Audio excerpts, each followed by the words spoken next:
Mr. Chairman, I am afraid my honorable friend has not understood me when I say that there will be a university in New Delhi.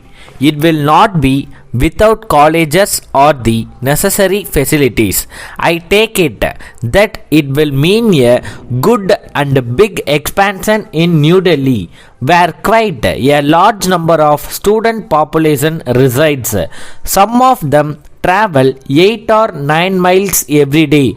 Though the transport question is a big question in Delhi, they have to stand for long hours in queues to get into the buses.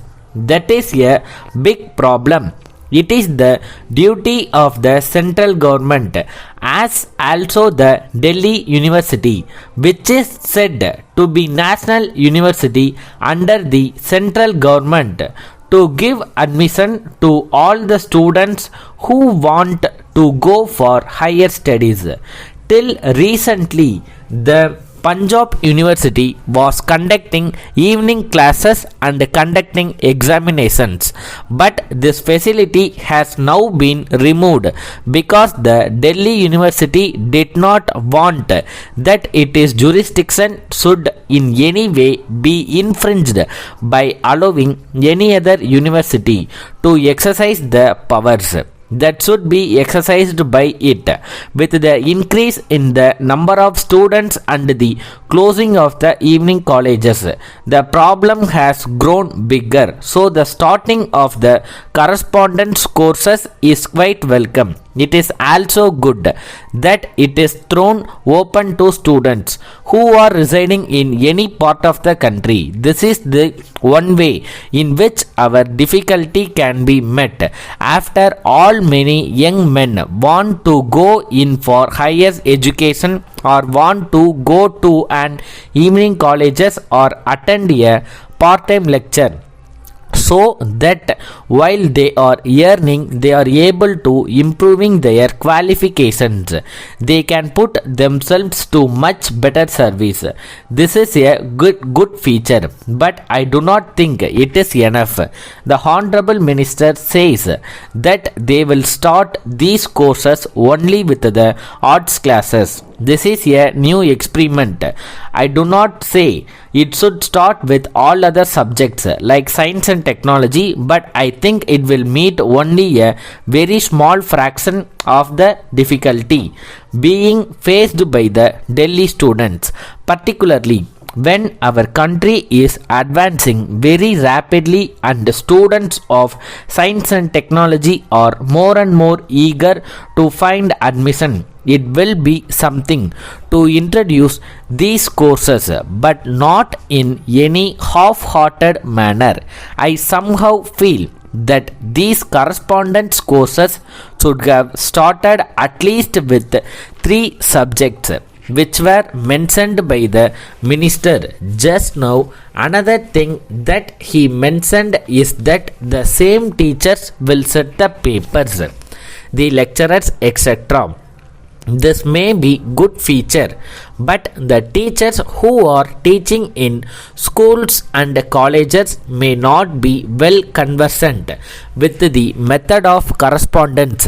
Minister is able to remove our apprehension with regard to standards that will be obtained by making the students go in for correspondence courses in different degrees and diplomas.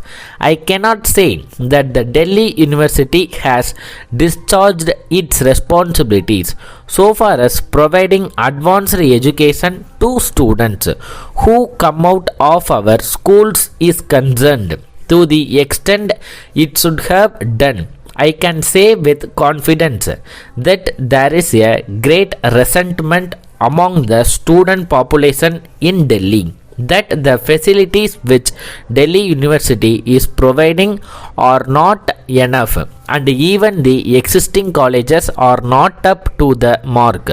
Apart from the teaching staff, who may be of a medium order, the other equipment and efficiency obtaining there is far below the standard in some good universities. Garden House Road, Patna, 20th June 1970. John Bright, Solicitors, Bombay.